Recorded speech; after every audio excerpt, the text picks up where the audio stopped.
قلب ناظرین امام زمان علیہ السلام کو تعزیت اور تسلیت پیش کرتے ہوئے ایک اور مل کے صلوات بھیجیں محمد وعلی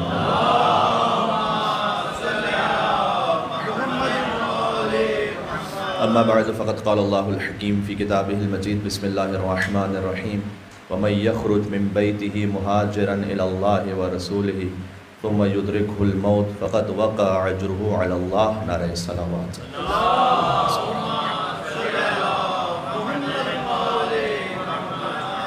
28 رجب المرجب کی مناسبت سے مجلس ہے اور موضوع ہے اولیاء خدا کی ہجرت۔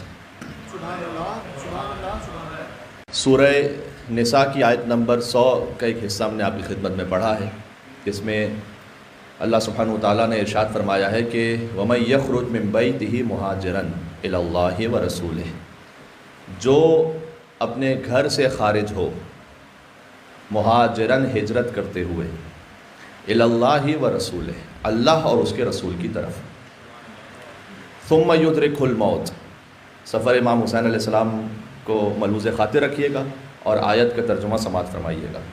ایک بار پھر سن لیجئے، جو اپنے گھر سے خارج ہو من بیتہ مہاجرن ہجرت کرتے ہوئے الی اللہ ورسولہ اللہ اور اس کے رسول کی طرف، ثم یدرکہ الموت اور دوران ہجرت موت اسے درک کر لے، فقد وقع اجرہ علی اللہ اس کا اجر اتنا زیادہ ہے کہ اس کا اجر سوائے اللہ سبحانہ و تعالیٰ کے کوئی اور ادا کر نہیں سکتا ہے، اس کا اجر اللہ کے ذمے ہے۔ وقع اجرہ علی اللہ، بہت گہرائیاں ہیں قرآن کی آیات کی طرح اس آیت میں بھی۔ یہاں پر اللہ سبحانہ و تعالیٰ نے یہ نہیں کہا کہ وَمَن يَخْرُجْ مِن بَيْتِهِ مُهَاجِرًا جو اپنے گھر سے خارج ہو ہجرت کرتے ہوئے کسی اور شہر کی طرف، اِلَى بَلَدٍ ہجرت کرتے ہیں آپ ایک مقام سے دوسرے مقام تک، اپنے گھر سے کسی اور مقام تک، کہا نہیں، مہاجرن الی اللہ ہجرت کرتے ہوئے اپنے گھر سے نکلے اللہ کی طرف۔ یعنی اس آیت میں اللہ سبحانہ و تعالیٰ نے سمجھایا ہے کہ ہجرت فقط مکان بدل لینے کا نام نہیں ہے، شہر بدل لینے کا نام نہیں ہے۔ تم ہجرت کر رہے ہو اس خاطر کہ تم اپنے گھر سے جا رہے ہو اللہ اور اس کے رسول کی طرف۔ وہ ہجرت آپ یہیں پر اپنے شہر میں، میلبرن میں، جہاں کہیں آپ سماعت فرما رہے ہیں، وہاں خود اپنی ذات میں اس ہجرت کو انجام دے سکتے ہیں کہ جب آپ خواہشات نفسانی سے ہجرت کر جائیں اللہ سبحانہ و تعالیٰ کی طرف، یہ بھی ہجرت ہے۔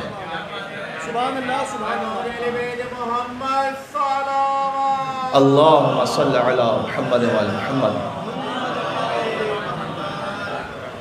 عرض کر چکا ہوں جناب عباس تابش صاحب کے مصرے کہ ایسے تو کوئی ترک سکونت نہیں کرتا، ہجرت وہی کرتا ہے کہ جو بیعت نہیں کرتا،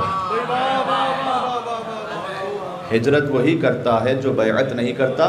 اس لیے کہ اگر اسی انداز سے کہ جیسے سارا معاشرہ جی رہا ہے ہم بھی جیتے رہیں تو پھر تو ہجرت کا کوئی تصور ہی نہیں ہے نا۔ ہجرت تو وہی کرے گا کہ جو معاشرے کے کسی قدر کو، کسی اقدار کو، کسی ویلیو کو چیلنج کر رہا ہے۔ اسی خاطر ہے کہ امام حسین علیہ السلام نے یہی لفظ استعمال کیا ہے کہ انی لم اخرج عشرا ولا بطرا ولا مفسدا ولا ظالما، کہ میں خروج اس لیے نہیں کر رہا ہوں کہ یا کو میں شرارت کرنا چاہتا ہوں، یہ لفظ امام کا اس لیے میں ترجمہ کر رہا ہوں، عشرا ولا بطرا نہ ہی غرور کی وجہ سے ایک جگہ سے دوسری جگہ جا رہا ہوں، ولا مفسدا نہیں فساد کرنا چاہتا ہوں، ولا ظالما نہیں کوئی ظلم کرنا چاہتا ہوں، انما خرجت لطلب الاصلاح فی امت جدی، میں خروج اس لیے کر رہا ہوں کہ میں اپنے جد محمد مصطفیٰ کی امت کی اصلاح چاہتا ہوں، واسیر بسیرت جدی، اور میں عمل کروں گا اپنے جد رسول اللہ کی سیرت پر، اسیر بسیرت جدی، اسی سیرت کو اختیار کروں گا کہ میرے جد رسول اللہ کی سیرت ہے، ابی اور میرے بابا کی سیرت ہے، علی ابن ابی طالب، میرے بابا کا نام علی ابن ابی طالب ہے۔ یہ کہتے ہوئے امام حسین علیہ السلام مدینہ سے چلے تھے۔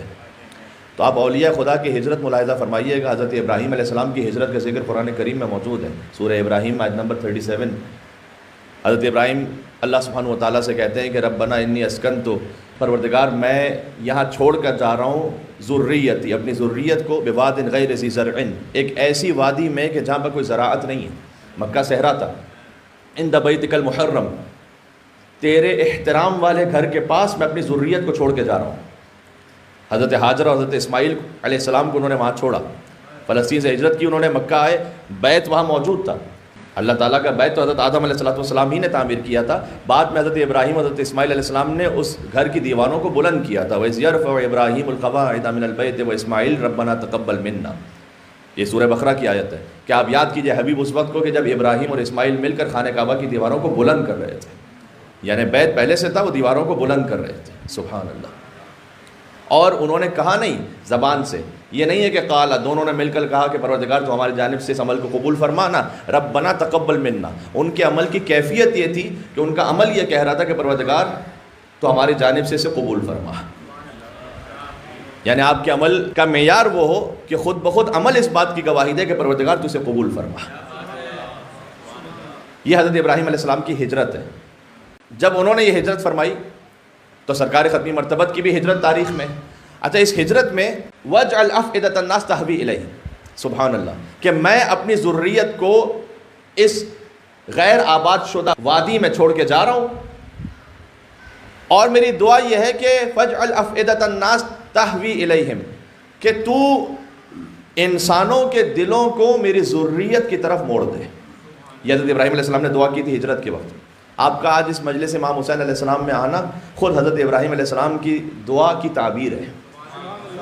امام حسین ذریت ابراہیم علیہ السلام میں سے، حضرت ابراہیم نے کہا تھا کہ میں دعا کر رہا ہوں کہ پروردگار تو میری ذریت کی طرف لوگوں کے دلوں کو موڑ دینا۔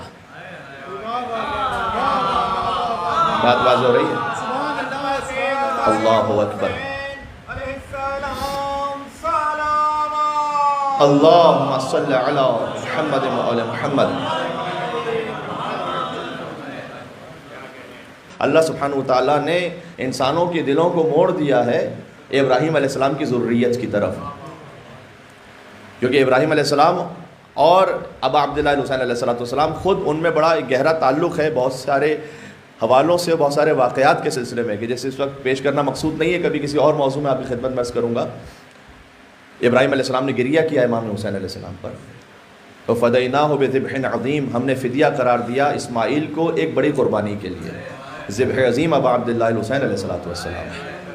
خود اقبال نے بھی اس بات کو اپنی شاعری میں جا بجا بیان کیا ہے کہ ابراہیم علیہ السلام سے جس قربانی کا آغاز ہوا تھا وہ پہنچی ابا عبداللہ حسین علیہ السلام تک۔ اس بات کو مجھے سوچ کے نہیں آیا تھا کہ میں پڑھوں گا، لیکن اسی وقت ممبر پر ذہن میں آ رہی ہے تو مختصراً گزارش کر دوں، وہ یہ کہ ایک بڑے شاعر گزرے ہیں فارسی زبان میں، حافظ، ادبیات فارسی کے سب سے بڑے شاعر ہیں۔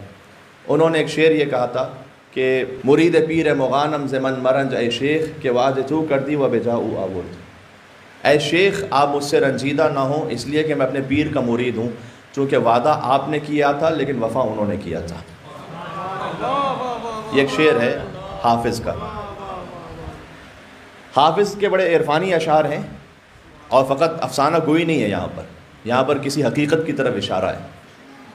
تو تہران کے ایک بڑے عالم ہیں، وہ اپنی کتاب میں لکھتے ہیں کہ ایک جوان تھا کہ جو آیا آیت اللہ دری کے پاس، محرم کی مجالس تھی، اور اس نے آ کر مجلس سے پہلے یہ پوچھا کہ مجھے یہ بتلائیے گا کہ حافظ کے شعر کا کیا مطلب ہے کہ مرید پیر مغانم زمن مرنج اے شیخ۔ پیر کہتے ہیں امام کو، رہبر کو، شیخ کہتے ہیں فارسی زبان میں کسی بزرگ کو جس کا احترام آپ کریں۔ تو اے شیخ میں مرید ہوں اپنے پیر کا، آپ سے بڑھ کر میں ان کا مرید ہوں، اس لیے کہ وعدہ آپ نے کیا تھا لیکن اس وعدے کو وفا اس پیر نے کیا تھا۔ آیت الدری نے کہا کہ میں ابھی ممبر پہ جا رہا ہوں خطاب کرنے کے لیے، تو میں بتلاتا ہوں آپ کو کہ شعر کا کیا مطلب ہے، اور انہوں نے شعر کی وضاحت کی۔ وضاحت یہ کی کہ حضرت آدم علیہ السلام، یہاں شیخ سے مراد ابو البشر حضرت آدم ہے، اور پیر سے مراد مولا علی علیہ السلام ہے۔ حافظ کہہ رہے ہیں حضرت آدم سے کہ اے آدم آپ مجھ سے اس بات پر رنجیدہ نہ ہو کہ میں آپ سے زیادہ مرید ہوں علی ابن ابی طالب کا، اس لیے کہ وعدہ آپ نے کیا تھا اور وفا انہوں نے کیا تھا۔ یہ کون سے وعدے کی بات ہو رہی ہے؟ لا تقربا ہذہ الشجرہ، اللہ تعالیٰ نے کہا تھا کہ خبردار گندم کے درخت کے قریب نہ جانا۔ حضرت آدم علیہ السلام سے ترک اولا ہو گیا، وہ چلے گئے، تو وعدہ آدم علیہ السلام نے کیا تھا لیکن وفا علی ابن ابی طالب نے کیا تھا، کہ علی نے ساری زندگی جو کی روٹی کھا کر گزارا کیا، جبکہ علی نے وعدہ نہیں کیا تھا۔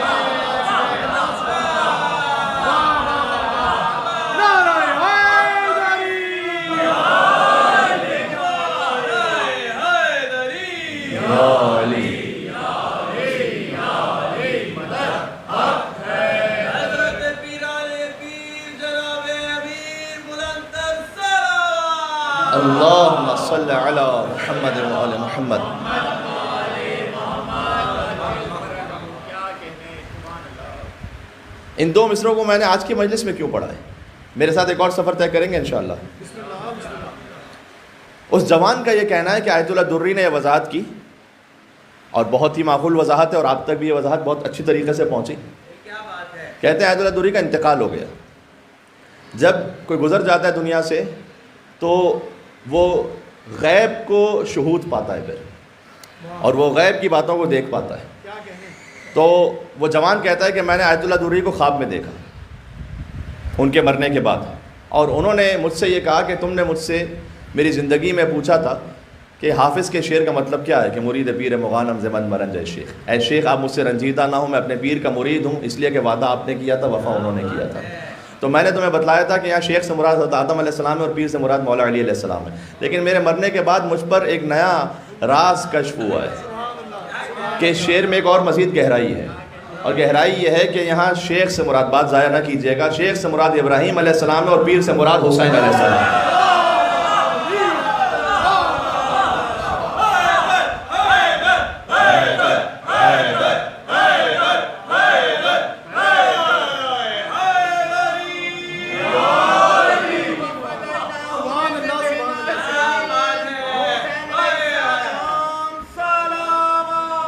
اللہم صلی علی محمد و محمد۔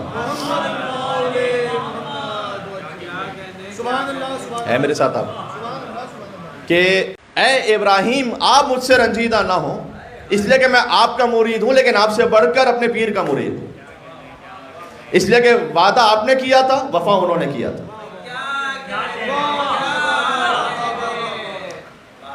اسی وعدے کی وفا کے لیے تو آج حسین ہجرت فرما رہے ہیں۔ بات واضح ہو رہی ہے؟ آپ نے وعدہ کیا تھا کہ آپ اپنے فرزند کو قربان کریں گے، سبحان اللہ۔ فلما بلغ معه السعي قال يا بني اني ارى في المنام اني اذبحك فانظر ماذا ترى قال يا ابت افعل ما تؤمر ستجدني ان شاء الله من الصابرين، سورہ صافات کہ تمام آیتیں پیش کرنے کا وقت بھی نہیں ہے اور مجھے موضوع کو اختتام تک پہنچا دینا ہے کہ انہوں نے خواب میں دیکھا کہ وہ اپنے فرزند کو ذبح کر رہے ہیں، تو انہوں نے اپنے فرزند سے پوچھا کہ بیٹا آپ کا کیا خیال ہے؟ حضرت اسماعیل علیہ السلام نے کہا افعل ما تؤمر، بابا آپ کو کر دیجئے جس کا آپ کو حکم دیا گیا ہے، ستجدنی انشاءاللہ من الصابرین، آپ انشاءاللہ ہمیں صبر کرنے والوں میں سے پائیں گے۔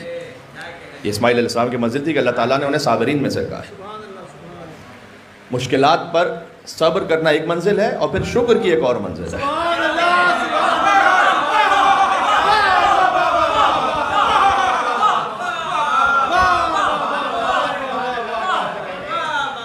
جو مخصوص ہے ابا عبداللہ حسین علیہ السلام سے، مخصوص ہے علی اور اولاد علی ابن ابی طالب علیہ السلام۔ بات بازر مل کے اور صلوات بے دے نام حیدر کرار ابا عبداللہ حسین علیہ السلام۔ پہنچ رہی ہے؟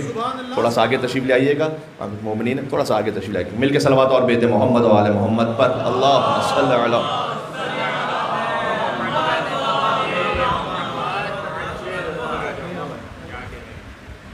تو اے ابراہیم علیہ السلام آپ نے وعدہ کیا تھا کہ آپ اپنے فرزند کو ذبح کریں گے۔ فلما اسلم وتلہ للجبین، جب دونوں سر تسلیم خم ہو گئے اور ابراہیم علیہ السلام نے اسماعیل کو پیشانی کے بل لٹا دیا، تو اللہ سبحانہ وتعالیٰ کی آواز آئی کہ قد صدقت الرؤیا، اے ابراہیم آپ نے اپنا خواب سچ کر دکھایا، اور یہ تو ایک امتحان تھا کہ جو آپ سے لیا گیا۔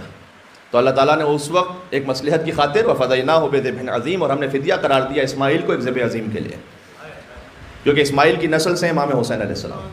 اگر اسماعیل اس وقت ذبح ہو جائیں تو ظاہری سبب کے تحت کہہ رہا ہوں، ورنہ تو امام حسین کائنات کے بادشاہ ہیں، اس میں کوئی شک نہیں ہے، لیکن ظاہری سبب کے مطابق اسماعیل کی نسل سے آنا ہے امام حسین علیہ السلام کو، لہٰذا فدیہ قرار دے دیا گیا، اسماعیل کو بچا لیا گیا تاکہ ایک اور عظیم قربانی دی جا سکے۔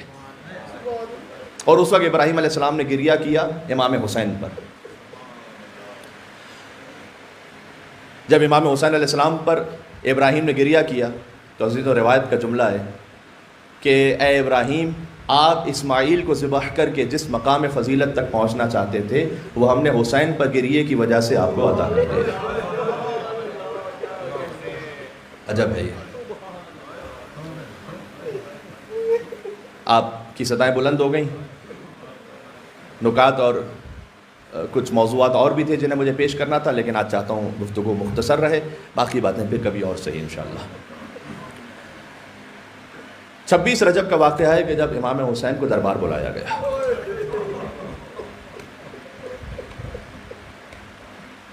اس ہجرت میں اور آپ کیسے شریک ہو سکتے ہیں؟ ایک جملہ سن لیجئے، مجھے اس کو تفصیل سے پڑھنا تھا، پھر کبھی اور پڑھوں گا.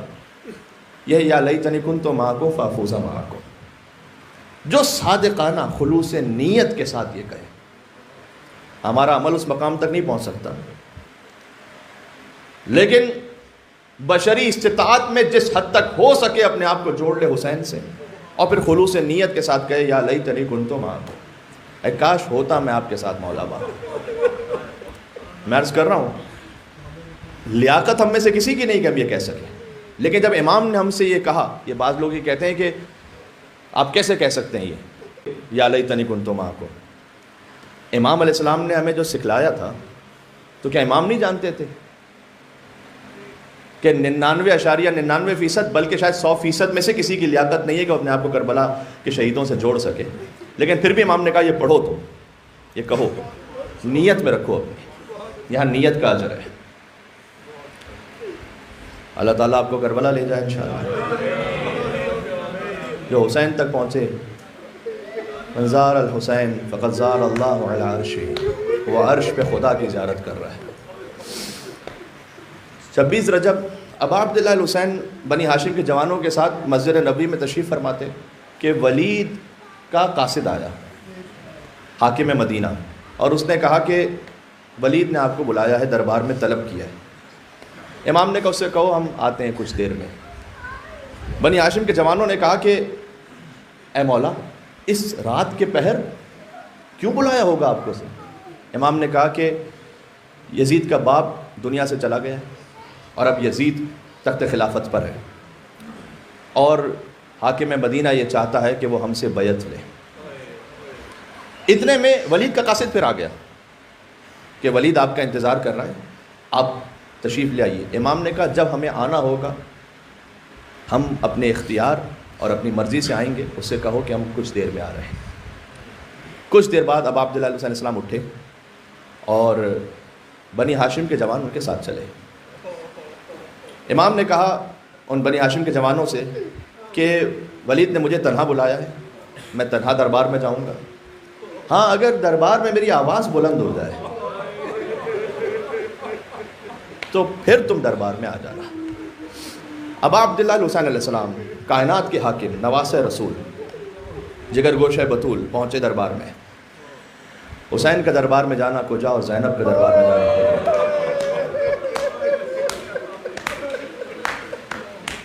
اچھا یہاں تو میں نے خانوادہ عصمت و طہارت کی مستور کی مثال دے دی نا، چلے میں ایک اور مرد کی مثال دیتا ہوں. حسین کا دربار میں جانا کجا اور زین العابدین علی ابن حسین کا دربار میں جانا کجا. سجاد کی تو گردن جھکی ہوئی تھی کہ جب دربار میں پہنچے تھے. ولید نے کہا کہ معاویہ دنیا سے چلا گیا ہے اور اب یزید تخت خلافت پر ہے، اور یزید نے آپ سے بیعت کا مطالبہ کیا ہے. امام نے اس سے یہ کہا کہ رات کے اس پہر مجھے گوارا نہیں ہے کہ میں تجھ سے کوئی کلام کروں، کل دن میں مجھ سے بات کرنا، تب زمانہ یہ دیکھے کہ خلافت کا اصل حقدار کون ہے، اس کا بیٹا یا علی کا بیٹا. اس نے کہا یزید نے کہا ہے کہ آپ سے بیعت لے لے ورنہ آپ کو یہاں سے جانے کی اجازت نہیں ہے. امام نے کہا کہ ان اہل البیت اہل بیت النبوہ و معدن الرسالہ و مختلف الملائکہ، ہم نبوت کے اہل بیت ہیں، رسالت کی کان ہیں، ملائکہ ہمارے ہاں آتے جاتے ہیں. بنا فتح اللہ و بنا ختم، اللہ ہم ہی سے شروع کرتا ہے، ہم ہی پر ختم کرتا ہے. و یزید رجل فاسق فاجر شارب خمر قاتل نفس محترمہ، یزید فاسق ہے، فاجر ہے، کھلے عام شراب پینے والا ہے، اور اپنی محرم خواتین سے ناجائز تعلق رکھنے والا ہے، بے گناہ نفس کو قتل کرنے والا ہے. مثلی لا یبایع لمثلہ، مجھ جیسا کبھی اس جیسے کی بیعت نہیں کر سکتا. یہ کہہ کر ابا عبداللہ علیہ السلام دربار سے چلنا چاہتے تھے کہ مروان وہاں موجود تھا. مروان نے کہا کہ اے ولید، حسین سے آج بیعت لے لے ورنہ سر قلم کر دے، اگر آج رات گزر گئی تو حسین تیرے ہاتھ میں نہیں آئیں گے. سبحان اللہ. وجہ اللہ چہرے پر جلال خداوندی کے آثار نمودار ہوئے، اور ابا عبداللہ الحسین نے مروان کو دیکھا اور کہا کہ یبن الزرقاء، اے نیلی چشم والی کے بیٹے، انت تقتلونی ام ہوا، کیا تجھ میں اتنی جرت ہے کہ تو اس وقت مجھے مارے گا، یا اس میں اتنی جرت آ گئی ہے کہ وہ حسین کو مارے گا؟ حسین کی آواز بلند ہوئی۔ بنی ہاشم کے جوان دربار میں داخل ہوئے۔ میں آپ سے ایک سوال پوچھ رہا ہوں، سب سے پہلے دربار میں کون داخل ہوا ہوگا؟ اگر دل کی کیفیت کہوں تو حسین کا علمدار ابوالفضل عباس۔ عباس سب سے پہلے دربار میں پہنچے اور عباس نے قبضہ شمشیر پر ہاتھ رکھا۔ کس میں اتنی جرت ہے کہ میرے مولا کے ساتھ بلند آواز سے بات کرے؟ اللہ اکبر، میں قربان ابوالفضل عباس علیہ السلام کے۔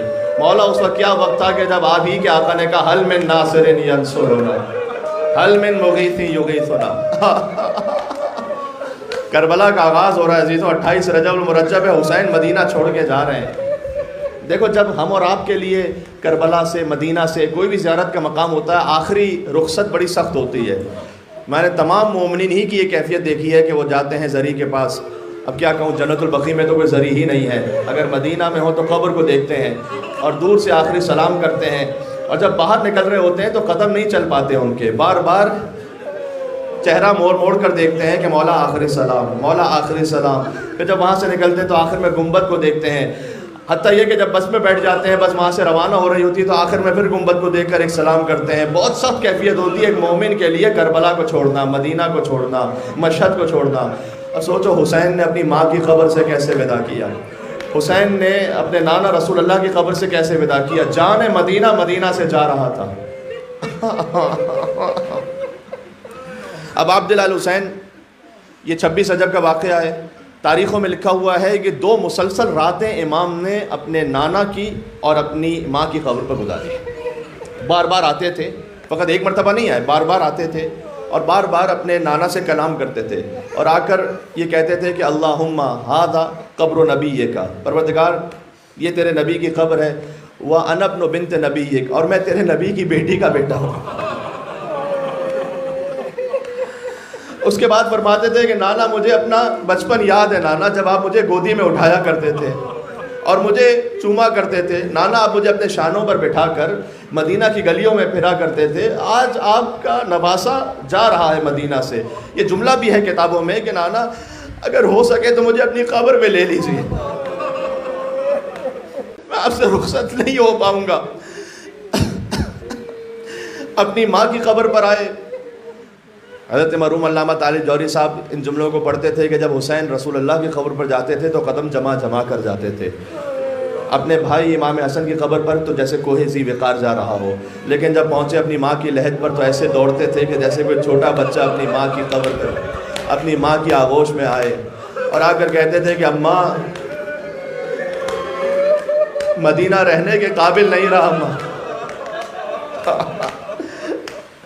اماں حسین جا رہا ہے۔ عجب مصرے لکھیں جناب میر انیس علیہ الرحمہ نے کہ سیدہ قبر میں تڑپ رہی ہیں نا، اپنے حسین کی فریاد و فغاں سن کر سیدہ قبر میں تڑپ رہی ہیں۔ تربت میں جو کی میں نے بہت گریہ وزاری، گھبرا کے نجف سے علی آئے کئی باری۔ سیدہ کو سنبھالنے کون آ سکتا تھا سوائے علی ابن ابی طالب کے؟ گھبرا کے نجف سے علی آئے کئی باری، کہتے تھے کہ اے احمد مختار کی پیاری، تم پاس ہو تربت ہے بہت دور ہمارے، تم پاس ہو تربت ہے بہت۔ دیکھیں اب تک اہل بیت میں جن جن کی وفات یا شہادت ہوئی، رسول اللہ مدینہ میں ہے، امام حسن مدینہ میں ہے، ماں فاطمہ زہرا مدینہ میں، فقط مولا علی دور ہے، اب یہ جانتے نا۔ تو عجب تخیل میر انیس نے لکھا کہ تم پاس ہو تربت ہے بہت دور ہماری، بے چین ہو تم دل میرا گھبراتا ہے زہرا۔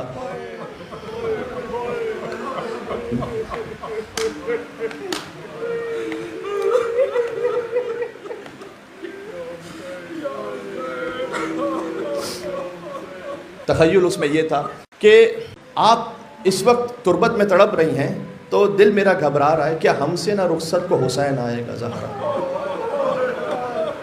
حسین سب سے رخصت ہو لے گا لیکن کیا ہم سے نہیں رخصت ہوگا حسین؟ بہرحال حسین 2 راتیں قبر رسول اللہ پر اور قبر بی بی زہرا پر رہے، اور اس کے بعد ایک منزل آئی کہ 28 رجب کا دن آ گیا۔ ایک صحابی ہیں رسول اللہ کے، کان لا یسمع صوت الرعد، وہ یہ کہتے ہیں کہ میں اتنا اونچا سنتا تھا کہ مجھے بجلی کے کڑکنے کی آواز نہیں آتی تھی، لیکن 28 رجب میں نے سنا کہ محلے بنی ہاشم سے بیویوں کے گریے کی آواز آ رہی تھی۔ سواریاں آمادہ ہو گئیں اور پہلے کچھ کنیزیں آئیں، پھر اصحاب و انصار کے اہل خانہ آئے اور پھر بنی ہاشم کی بیویاں آنا شروع ہوئیں۔ حسین نے عباس سے کہا کہ مشقوں کو مکمل کر لو، پانی سے بری ہوئی مشقیں وہ سواری پہ رکھی گئیں، یہاں تک کہ حسین ایک کرسی پہ تشریف فرماتے کہ دفعتاً بلند ہوئے۔ ایک معظمہ بی بی بیت الشرف سے باہر نکلیں جو 5 کنیزوں کے جھرمٹ میں تھیں، اور جب بی بی آئیں تو ابوالفضل عباس علیہ السلام آئے اور انہوں نے اپنا زانو جھکایا، اور عباس کی صدا آ رہی تھی کہ اے مدینہ والوں بہت دور ہو جاؤ، مدینہ والوں بہت دور ہو جاؤ، اس لیے کہ اب علی کی بڑی بیٹی سوار ہو رہی ہے۔ عزیزوں، یہ مدینہ سے کربلا کی سواری ہے، کربلا سے کوفہ کی سواری کچھ اور تھی، لہٰذا بی بی نے یاد کیا تھا ابا، جب بی بی نے ساری بیویوں کو سوار کروا دیا تھا، کیونکہ کوئی مرد نہیں تھا سوائے امام زین العابدین علیہ السلام کے، یہاں تک کہ امام زین العابدین کو بھی سوار کروا دیا، اور پھر 11 محرم کو ایک کنیز کانپ رہی تھی، کہا اے اماں فضہ آج آپ کو زینب سوار کروائے گی، اور جب بی بی زینب نے حضرت فضہ کو بھی سوار کروا دیا تو پھر کوئی نظر نہ آیا تو فرات کا رخ کر کے کہا ابا۔ اللہ اکبر، چند جملے رہ گئے۔ جب بیویاں ساری سوار ہو چکی تو امام حسین علیہ السلام اٹھے اور آ کر کہا کہ آئینہ قمر بنی ہاشم، قمر بنی ہاشم ابوالفضل عباس کو بلاؤ، اور جب عباس آئے تو فرمایا قدم لی جوادی، اے عباس، جواد امام کے ذوالجناح کو کہا جاتا ہے، بڑا حسین اس میں بھی ایک لطافت ہے کہ اے عباس میری سواری کو لے آؤ، قدم لی جوادی، میری سواری کو تم لے آؤ۔ بس عزیزوں، یہ وہی بعید نہیں جملہ ہے جب حسین نے رخصت آخر کے وقت کہا تھا۔ جب حسین اپنے خیام سے باہر نکلے نا، کہا یا ابطال الصفا و یا فرسان الحجا، ارے میرے شیروں کہاں ہو، تمہیں کیا ہے کہ حسین تمہیں پکارے اور تم جواب نہ دو؟ تو فرات کے قریب عباس کا لاشا تڑپ رہا ہے، اور پھر امام حسین نے کہا ایکم یقدم جوادی، تم میں سے کون ہے کہ جو میرے ذوالجناح کو لے آئے؟ بہن جانتی تھی بھائی کے دل پر کیا غم ہے، اس وقت عباس کو یاد کر رہے ہیں، لہٰذا پردہ خیمہ اٹھا اور خواہر حسین بی بی زینب سلام اللہ علیہا کہتی ہیں اے بھیا آج ہم آپ کو سوار کروائیں گے، نہ آسرا تھا کوئی شاہ کربلائی کو، فقط بہن نے کیا تھا سوار بھائی کو۔ بس اب عبداللہ الحسین مدینہ سے چلے گئے، تھوڑا ہی کچھ آگے بڑھے تھے کہ عباس پھر سے آئے، کہ مولا کچھ دیر کے لیے کاروان روک لیجئے گا۔ امام نے کہا کہ عباس ابھی تو ہم مدینہ سے چلے ہیں۔ اب جب عباس نے اشارہ کیا، حسین نے پلٹ کر دیکھا، ایک چھوٹی بیمار بچی قافلے کے پیچھے کہتے ہوئے آ رہی تھی مہلن مہلن یا ابی، اے بابا ذرا آہستہ بابا، ذرا آہستہ بابا۔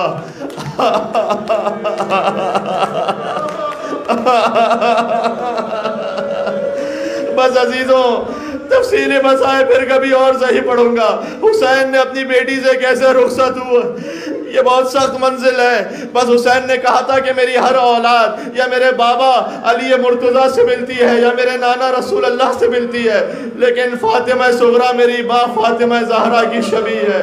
حسین سب ضبط کر لے گا لیکن شبیہ ہے فاطمہ زہرا، کوفہ اور شام کے بازاروں میں پھرائی جائے، یہ حسین سے ضبط نہ ہو پائے گا۔ عزیزوں، حسین چلے گئے، صغریٰ رہ گئی مدینہ میں۔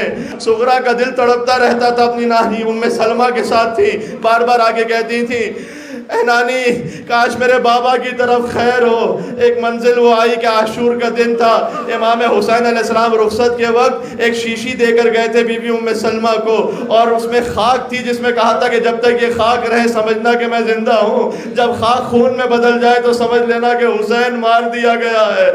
بس ایک مرتبہ ام سلمہ نے ایک وقت دیکھا کہ وہ شیشی میں خون ابلنے لگا، بیٹی سمجھ گئی میرا بابا مار دیا گیا، میں یتیم ہو گئی۔ ہاتھوں کو جوڑ کے کہوں گا اے بی بی صغریٰ، اللہ جانے مدینہ میں یتیم ہونا زیادہ سخت تھا یا شام غریبہ کربلا میں، یتیم ہونا، جب 4 سال کی بچی تماچے کھا رہی تھی اور کہہ رہی تھی بابا مجھے اپنے دامن میں لے لو بابا، ایک بے سر کے لاشے سے آواز آ رہی تھی الیہ الیہ یا بنیا۔ ماتم حسین ماتم ابا عبداللہ، یا حسین یا حسین یا حسین۔